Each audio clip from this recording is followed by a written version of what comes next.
행복한 안식일입니다. 네. 한 주간 평안하셨습니까? 네. 함께 모여서 다시 하나님의 말씀을 나누고 안식일에 축복을 누리는 것을 인해 감사합니다. 우리는 지난 시간에 하나님을 달래는 사람들이라는 제목으로 말씀을 나누었습니다.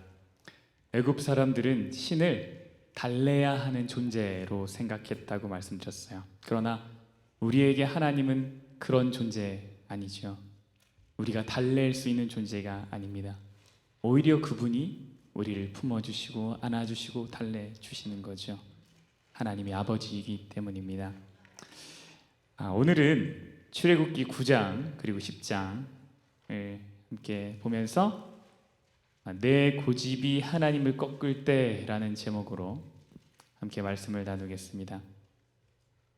오늘 크게 세 가지를 좀 살펴볼 텐데요. 첫 번째는 고집을 놓지 않는 장면, 특히 바로가 그의 고집을 놓지 않는 장면 살펴볼 거고, 두 번째는 도대체 고집을 꺾는다라는 말의 의미가 무엇인가 살펴볼 겁니다. 그리고 세 번째는 우리가 고집을 꺾지 않을 때 하나님은 무엇을 하시나, 이렇게 세 개를 좀 살펴보려고 합니다.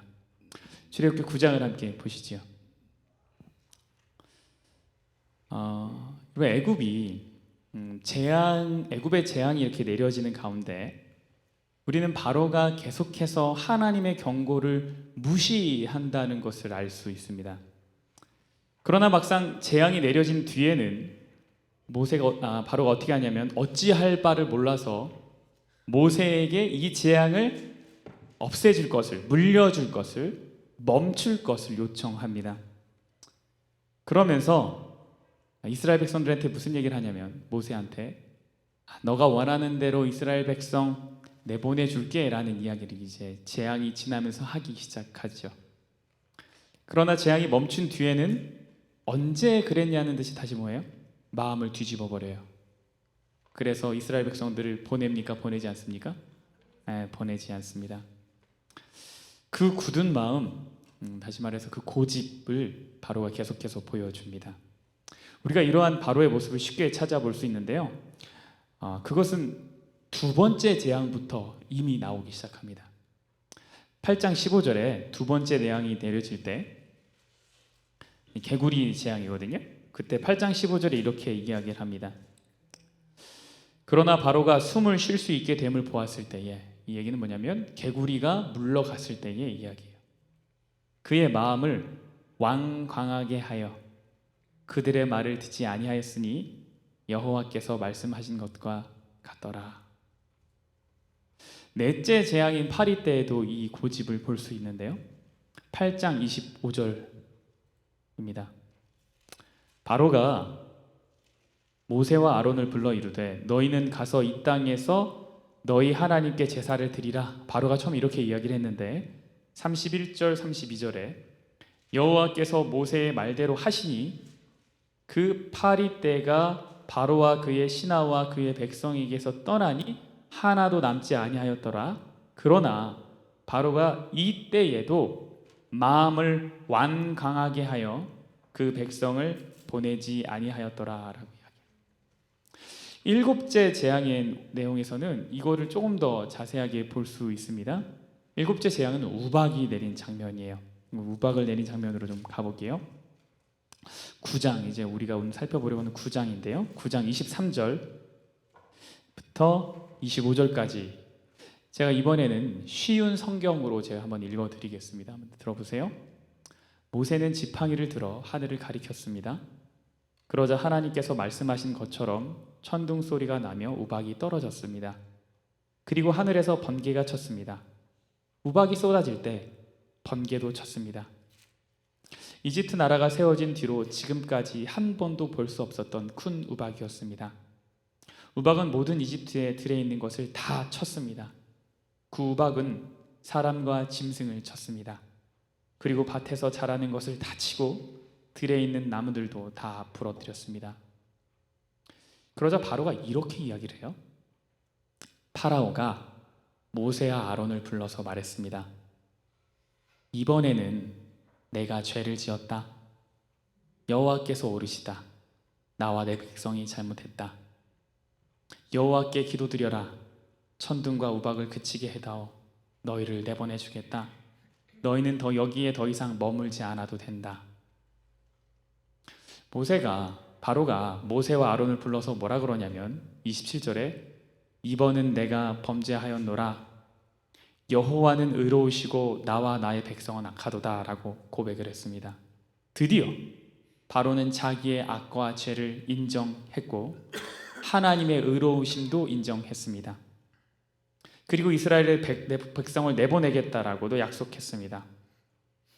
이러한 바로의 고백에 모세는 어떻게 반응했을까요? 드디어 당신이 정신을 차렸군요. 아멘, 감사합니다 라고 했을까요? 모세가 어떻게 하냐면 29절을 보시죠. 모세가 그에게 말했습니다. 이 성에서 나가자마자 여호와께 손을 들어 기도드리겠습니다. 그러면 천둥과 우박이 멈출 것입니다. 이것은 이 땅이 여호와의 소유라는 것을 왕에게 가르쳐 주려는 것입니다.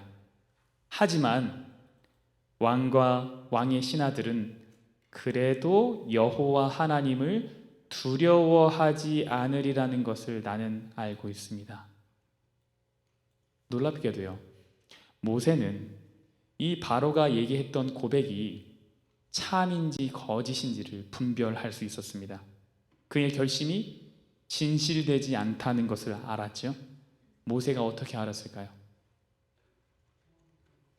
경험을 통해서 바로가 뭐라 그랬냐면 이번은 내가 잘못했다 이렇게 얘기했어요. 이번은 내가 잘못했다.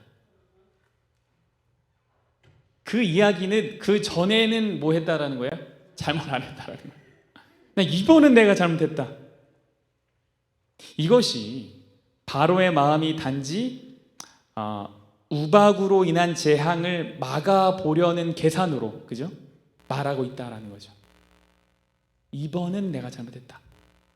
그러나 우리가 알다시피 참된 회개는 단순히 재앙을 막아보려고 하는 것이 아니죠. 부모님께 혼나고 싶지 않아서 이번에는 잘못했다라고 말하면서 싹싹 비는 경우가 있습니다. 얼마나 손바닥을 싹싹 비는지 손바닥에서 닭똥 냄새가 날 정도로 싹싹 빌죠. 한 번도 안 해보셨습니까? 저만 해봤나요? 저는 이제 둘째 막내라서 형이 혼날 때 옆에서 그걸 지켜보고 있죠. 이러면 안 되는구나. 그래서 형이 혼나고 저한테 부모님이 오시는 그때쯤 저는 이미 무릎을 꿇고 잘못됐다 라고 이야기를 합니다. 둘째들이 보통 그런가 싶기도 하고요. 누가 봐도 뭐하고 싶지 않아서 얘기하는 거예요? 매 맞고 싶지 않아서 얘기하는 거예요. 이번에는 내가 잘못했다. 바로가 그렇게 얘기했어요. 그 얘기는 뭐냐면 바로의 고집이 꺾였다, 꺾이지 않았다. 꺾이지 않았다. 그런데 이와 같은 일이 10장에서도 또 일어나요. 10장에서 15절입니다. 10장 15절이요.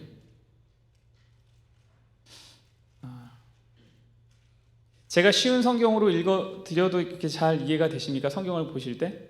네. 메뚜기들이 모든 땅을 덮어 땅이 시커멓게 되었습니다. 메뚜기들은 우박에도 해를 입지 않고 남의 것을 다 먹어치웠습니다. 메뚜기들은 밭의 모든 채소와 나무에 달린 모든 과일을 다 먹어버렸습니다.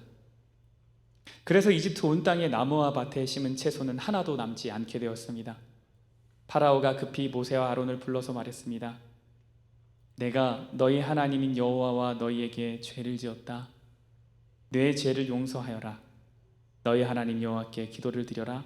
그래서 이 죽음의 벌을 멈추게 하여라. 그런데 이 17절에 내 죄를 용서하여라, 이 내용이 뉴 킹 제임스 버전이랑 개역 개정판, 한글판에는 동일하게 번역이 되어 있는데 이번만 나의 죄를 용서해 달라라고 이야기를 하고 있어요. 뉴 킹 제임스 버전은 뭐라고 나냐면 Please forgive my sin only this one. 이번만 나를 좀 살려달라고. 마치 다시는 안 그럴 것 같이, 그죠? 이번만 용서해주면 내가 말 잘 들을게. 내가 보내줄게. 약속 지켜줄게. 라고 얘기했는데 20절에 바로가 이렇게 얘기합니다. 하지만 여호와께서는 파라오를 여전히 고집스러운 채로 두셨습니다. 그는 이스라엘 백성을 내보내지 않았습니다. 파로는 마음을 바꾸지 않았죠. 고집을 꺾어버리지 않았습니다. 여러분, 하나님 안에서 고집을 꺾는다, 나의 고집을 꺾는다라는 말의 의미가 무엇일까요? 도대체 뭐가 고집을 꺾는 겁니까? 그 하나님 말씀에 그냥 순종이라고만 하기에는 너무 일반적이고 때로는 추상적이기도 하죠. 왜냐하면 우리가 그 하나님의 말씀에 순종하는 것을 몰라서 안 합니까? 안 되니까 안 하는 거죠, 그죠? 내가 하나님 안에 고집이 생길 때가 있잖아요. 그릇된 고집 생길 때가 있죠. 고집을 꺾는다는 의미. 여러분, 애굽인들 가운데 재앙이 내려지는 동안 하나님이 하신 말씀을 따랐던 사람들이 있어요. 9장에 가볼까요? 9장 19절 그리고 20절이에요.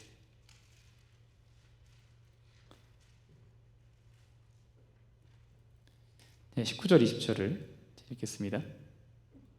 이제 사람을 보내어 너의 가축과 너 들에 있는 것을 다 모으라. 이제 우박이 내릴 때요. 사람이나 짐승이나 무릇 들에 있어서 집에 돌아오지 않는 것들에게는 우박이 그 위에 내리리니 그것들이 죽으리라 하셨다 하라 하시니라. 바로의 신하 중에 여호와의 말씀을 두려워하는 자들은 그 종들과 가축을 집으로 피하여 들였으나 21절을 볼까요? 여호와의 말씀을 마음에 두지 아니하는 사람은 그의 종들과 가축을 들에 그대로 두었더라. 여러분, 바로의 신하 중에 하나님의 말씀을 따른 자들이 있었는데 그들을 묘사하기를 그들은 무엇을 두려워했다고 말해요? 하나님의 말씀을 두려워했다라는 거예요. 이것은 애굽 사람들 가운데 하나님을 두려워한 사람들이 있다라는 첫 번째 기록입니다. 사실 여전히 그들의 상태는 사실 하나님을 향한 온전한 믿음을 가지고 있는 상태는 아니었어요. 그러나 단순히 능력의 하나님, 그러니까 우리가 지난주에 살펴본 바로는 엘로힘 하나님이 애굽인들 가운데서 점점 어떤 하나님으로 바뀌는 거예요? 여호와 하나님, 나를 구원하시는 하나님으로 바뀌어가고 있는 과정 속에 있는 것이죠. 그래서 출애굽을 할 때 실제로 애굽의 여러 민족이, 애굽 땅에 있던 여러 민족이 하나님의 말씀을 따르는 것을, 그것을 구원을 경험하였다고 성경은 기록하고 있어요. 이제 출애굽기 12장 38절에 보면은 뭐라고 나오냐면 12장 38절입니다. 수많은 37절부터 읽겠습니다. 이스라엘 자손이 라암셋을 떠나서 숫곳에 이르니 유아 외에 보행하는 장정이 60만 가량이요. 38절 수많은 잡족과 양과 소와 심이 많은 가축이 그들과 함께 하였으며, 여기는 이제 표현이 그냥 잡족이라고 나와가지고 좀 이렇게 하대하는 것처럼 보이지만 이게 아주 많이 민족이 여러 섞여 있는 사람들이 같이 출애굽하였다라는 기록이 있어요. 그래서 이때부터 하나님의 말씀을 두려워하여서 그것에 이제 순종하게 되는, 그것을 따르게 되는 사람들이 나타난 거죠. 하나님의 말씀을 두려워한다라는 것을 어떤 것을 말하나? 도대체 무엇이 하나님의 말씀을 두려워하는 것인가? 봤더니 9장 21절에 뭐라 하냐면 여호와의 말씀을 마음에 두지 아니하는 사람은, 이렇게 얘기했거든요. 그러니까 하나님을 두려워하지 않는 사람들은 하나님의 말씀을 마음에 두지 않는 사람이고, 하나님을 두려워하는 사람은 하나님의 말씀을 마음에 둔 사람들인 거죠. 그것을 마음에 담았다라는 거예요. 이 얘기는 뭐냐면 하나님의 말씀이 신경 쓰인다라는 거예요. 그 말은 내가 하나님을 인식하고 있다라는 거예요. 그러니까 말씀이 내 안에서 걸리적거리는 거예요. 들었던 그 말씀이, 이거 이렇게 하면 안 되는데, 이거 내가 이렇게까지 하면 안 되는데, 하나님 용서하라 그랬는데, 남의 거 탐내지 말라 그랬는데, 간음하지 말라 그랬는데, 이 말씀이 이 안에서 나를 걸리적거리게 하는 거예요. 그것이 무엇이냐면 말씀을 두려워하는 거예요. 그리고 그것이 뭐냐면 하나님 앞에서 고집을 꺾는다라는 말이에요. 처음 출애굽기 1장을 강의할 때 크게 두 부류의 사람이 있다고 말씀드렸어요. 하나는 하나님을 두려워하는 사람들과 하나는 사람을 두려워하는 사람, 그죠? 그래서 출애굽기 전체 이야기는 누구를 두려워할 것인가에 대한 이야기라 그랬어요. 그 이야기가 여전히 계속 진행되고 있는 거죠. 하나님을 두려워하는 사람들이 점점 많아지고 있는 거예요. 무엇을 통해서요? 열재앙을 통해서. 고집을 꺾는다는 것은 말씀을 두려워한다라는 거고, 말씀을 두려워한다라는 것은 그 말씀을 마음에 담아두었다라는 말이에요. 그것이 신경 쓰인다는 얘기죠. 신경 쓰여서 옆에 묻어두고 그냥 이렇게 걸리적거려 치우는 게 아니고 뭐 하는 거예요? 신경 쓰이네, 하면 안 되겠다 라고 하는 거죠. 우리의 고집이 내려지기 위해서는 하나님의 말씀이 우리 안에서 신경 쓰여야 돼요. 우리의 고집을 내려놓는 과정입니다. 그것이 나를 계속 불편하게 만들어야 돼요. 그러지 않고선 결코 내 고집이 꺾이지 않는 거죠. 그래서 성경은 뭐라 그랬습니까? 하나님의 뜻대로 하는 근심이 복이 있다 그랬어요. 우리가 근심 중에 복되는 근심이 있어요. 근심이 다 나쁜 것 아니래요. 하나님의 뜻대로 하는 근심 복되다 그랬어요.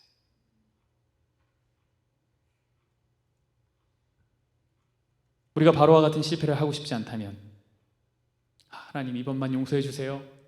뭔가 이런 너무나 가벼운 어떤 그런 신앙의 모습을 벗어버리고 싶다면, 정말 평온함과 진실함을 가지고 진일보할 수 있는 어떤 그러한 신앙을 갖고 싶다면 하나님의 말씀이 내 안에서 계속 걸리적거릴 수 있어야 돼요.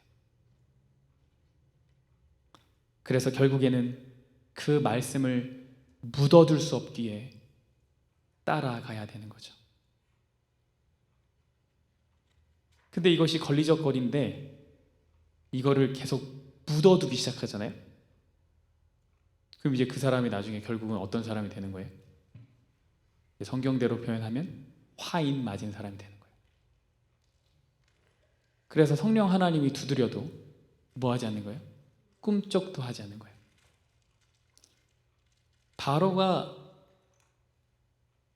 왜 안 두려웠겠어요? 하나님이? 그죠? 그 애굽의 술사들은 절대 따라할 수 없고 눈앞에 일어나는 재앙 때문에 완고했던 마음을 풀어버리고, 그래 내가 이번에 보내줄게, 대신 저거 좀 치워줘, 내가 보내줄게 라고 했을 때, 그때도 어찌 보면 하나님에 대한 인식을 분명하게 하고 있은 그 과정 중에 있는 거잖아요.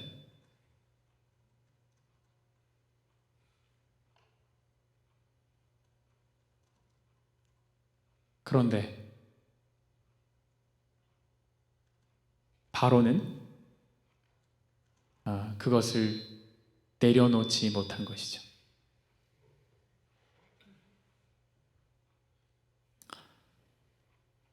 여러분, 우리가 고집을 꺾지 않을 때 우리 안에서 무슨 일이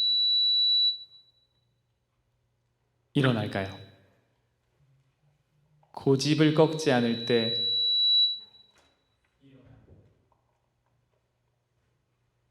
10장에서 우리는 메뚜기의 재앙의 경고에서 바로에게 던져진 두 개의 질문을 좀 살펴볼 수 있습니다.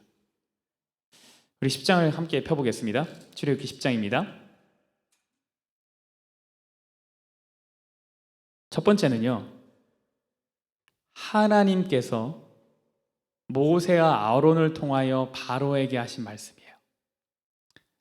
첫 번째는 하나님께서 모세와 아론을 통하여 바로에게 던진 질문이에요.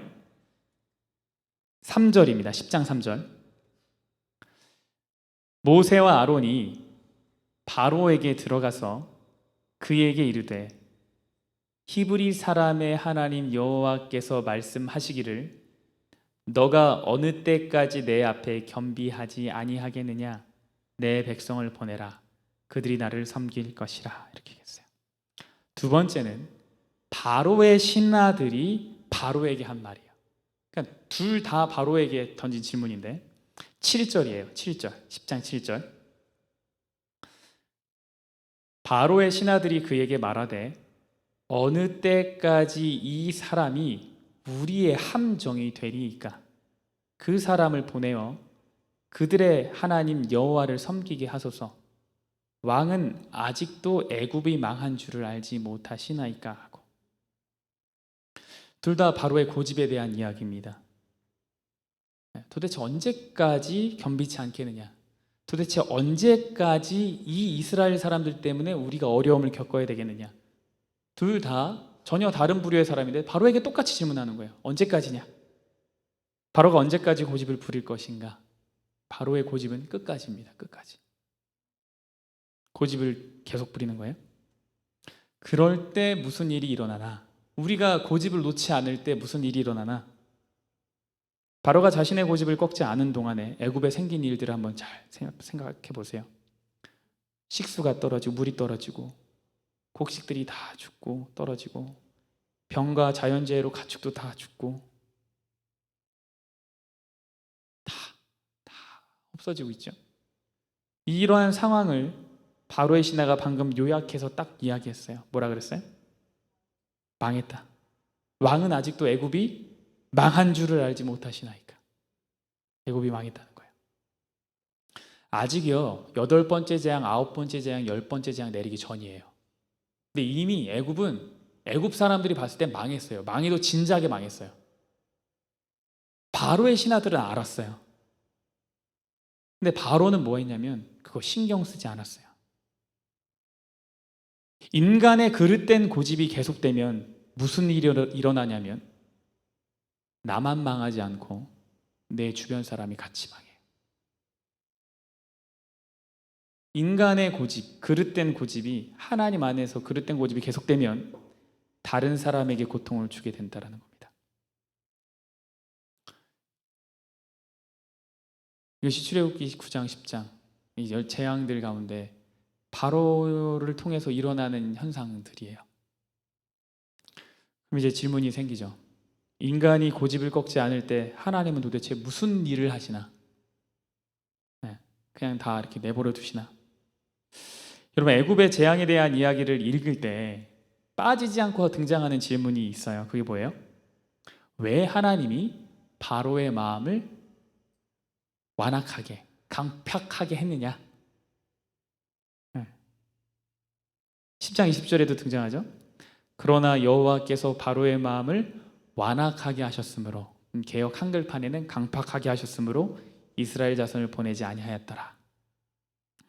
여러분, 이렇게 바로의 마음이 완악했다라는 이 내용이 10번 등장하는데 사람들은 이 구절을 읽고 생각합니다. 뭐라고 생각하냐면 어차피 바로의 마음을 강팍하게 할 거면, 완악하게 하실 거면 왜 재앙을 내렸냐 이거죠. 그죠?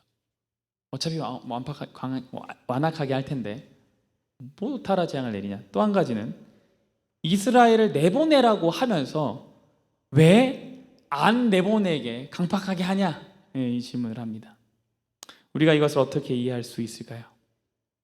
결론부터 말씀드리면 완악하게 된 것이 바로 스스로의 선택이지 하나님이 바로의 마음이 완악하게 되기를 바래서 하나님이 그의 마음을 이렇게 만들었는 것은 아니라는 사실이에요. 시편 81편 12절에도 이스라엘 백성들이 하나님을 계속 거절하는 장면을 시편은 뭐라고 표현하냐면 그가 원하는 대로 마음을 완악하게 버려두셨다, 내버려두셨다 이렇게 말씀하셨어요.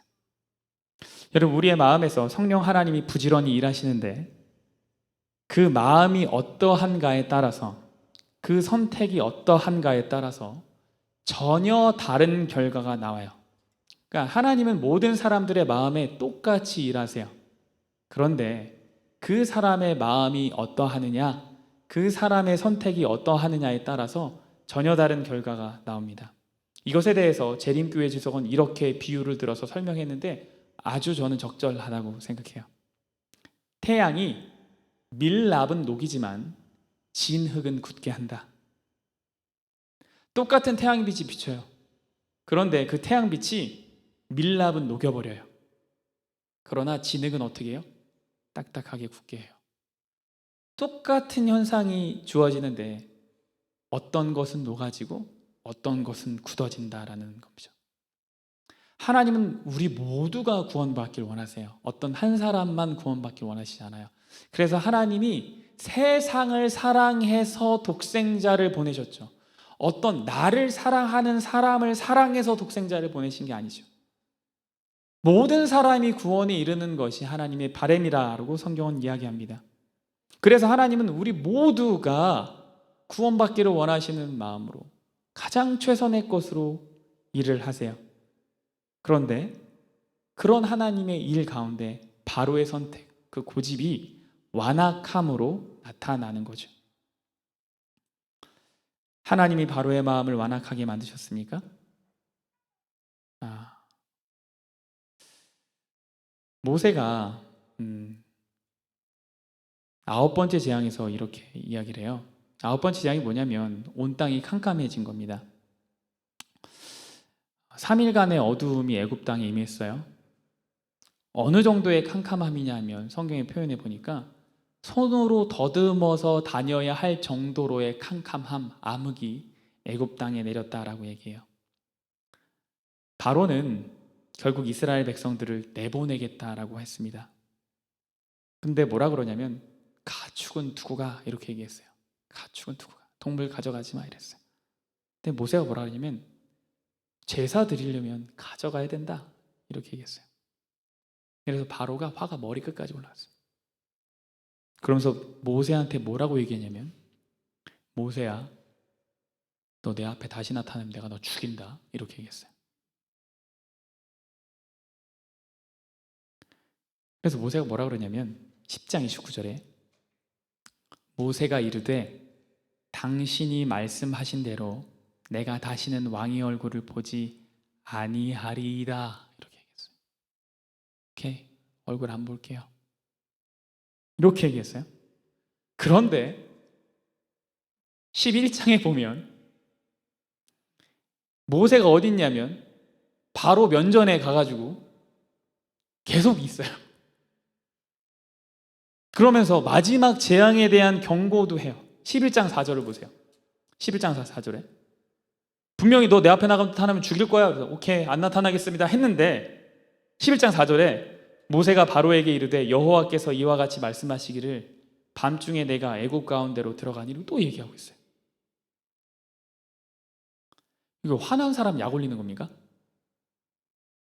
화가 여기까지 나는데 너 다시 내 앞에 나타나면 죽어 이렇게 얘기했는데 다시 이렇게 나타나서 정말 죽어? 막 이렇게 약 올리는 거예요?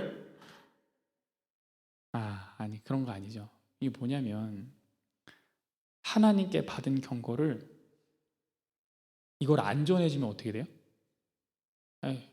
내가 죽는 게 아니라 바로가 죽어요. 그러니까 사실 모세는 죽을 각오하고 간 거예요. 뭐 하려고요? 바로를 살리려고.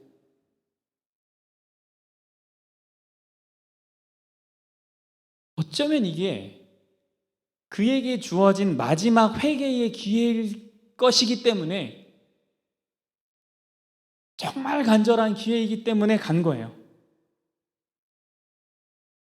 인간이 고집을 부릴 때 하나님 뭐 하시나? 이거 하십니다. 이거 하세요. 가만히 그냥 마음을 강팍하게 했다.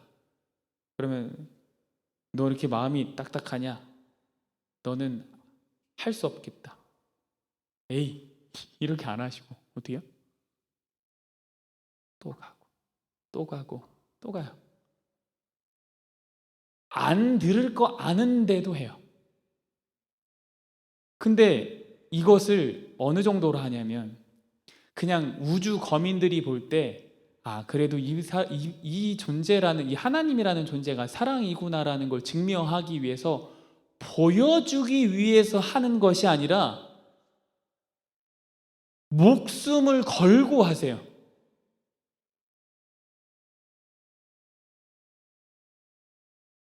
우리가 고집을 부릴 때 하나님이 하시는 거예요.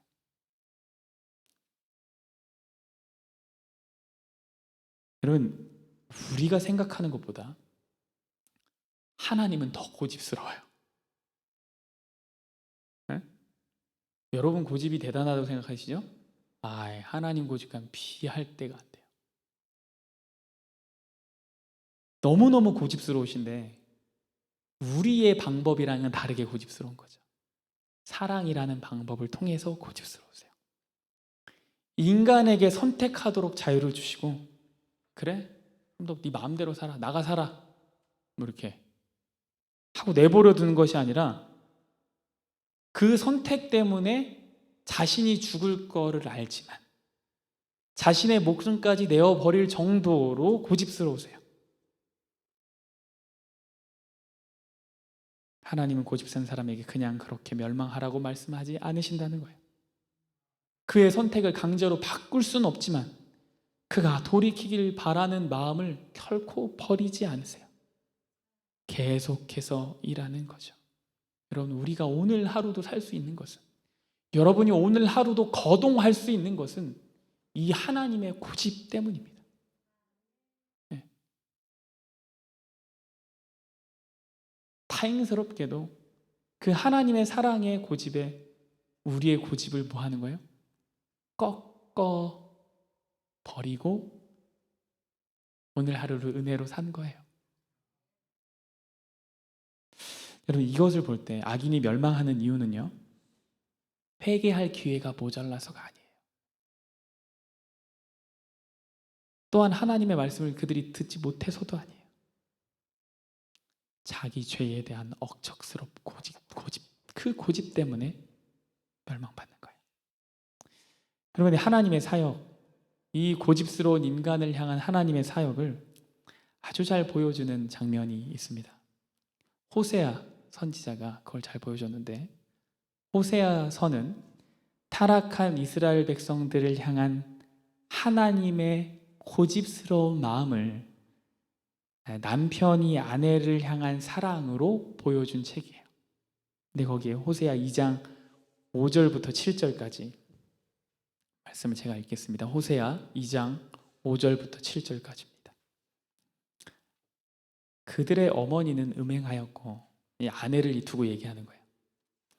그들을 임신했던 자는 부끄러운 일을 행하였나니 이는 그가 이르기를 나는 나를 사랑하는 자들을 따르리니.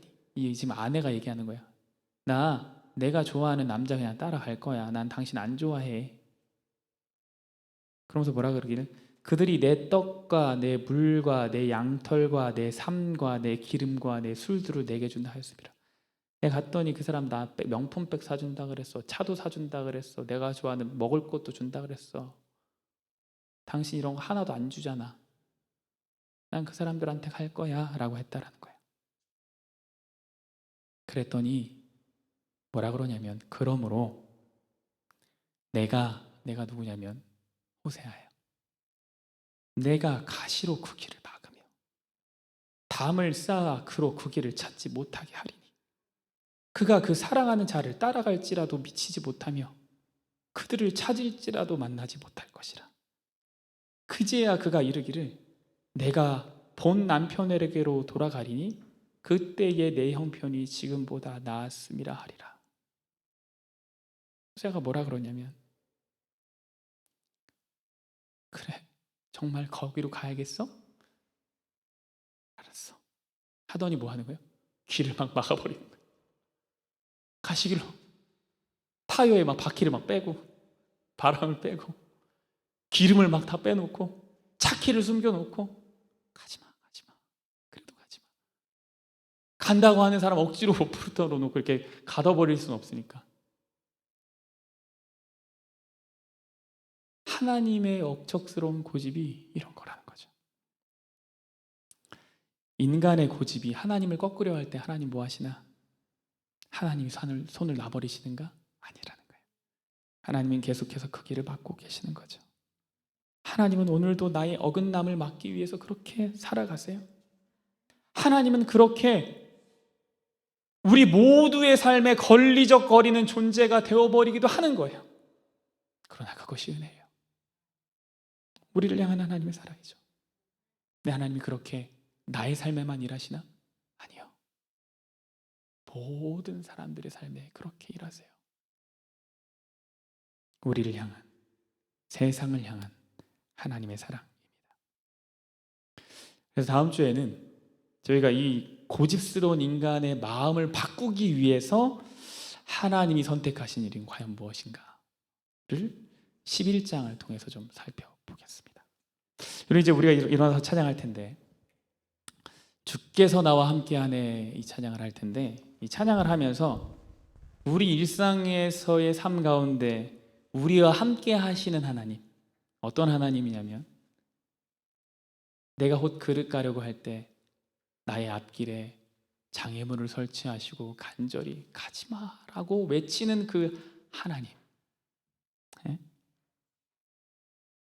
내가 원하지 않을 때 걸리적거리는군 하고서 하나님을 밀어버리지 말고, 그것이 하나님의 은혜이구나, 이 부족한 사람을 위한 또 하나님의 은혜이구나라는 것을 기억하면서 우리 함께 찬양하겠습니다. 우리 함께 일어나서 찬양하겠습니다. 380장입니다.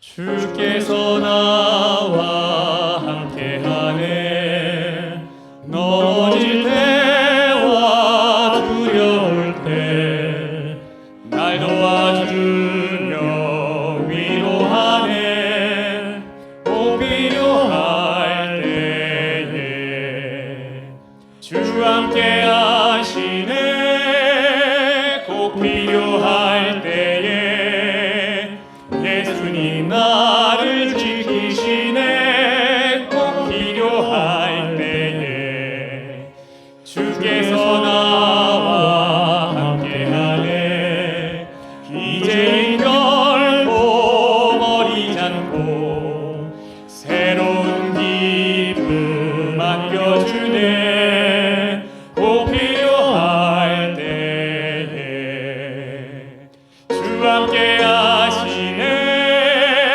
꼭 필요할 때에 예수님 나를 지키시네, 꼭 필요할 때에 주께서 나와 함께하네, 내 짐을 종일 대신 지고 내 모든 슬픔 거두시네, 꼭 필요할 때에 주 함께 하시네, 꼭 필요할 때에 예수님 나를 지키시네, 꼭 필요할 때에 주께서 나와 함께하네, 내 기도 응답해 주시고 실족치 않게 돌보시네,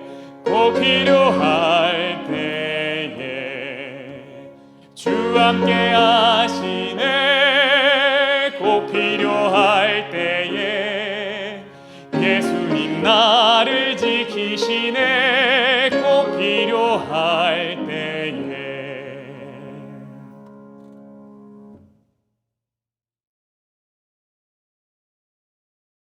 우리의 고집을 꺾기 위해 기꺼이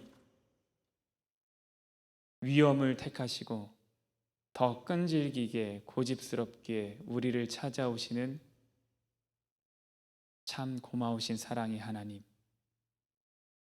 오늘 고집스러운 한 사람의 모습을 살펴보는 것으로 우리가 하나님의 말씀을 마음에 담아 두고자 합니다. 주의 말씀이 내 안에서 불편함을 줄 때에 치워버리지 아니하고 그것을 끄집어내어 가슴에 심고 순종하는 열매 맺는 우리가 되도록 축복하여 주시옵소서. 우리의 그릇된 고집 때문에 우리의 주변 사람들이, 나의 가정이, 나의 교회가, 나의 사회가 불편함을 누리지 않도록 겸손함과 사랑을 갖게 하여 주시옵소서. 사랑이 많으신 예수님 이름으로 간절히 기도합니다.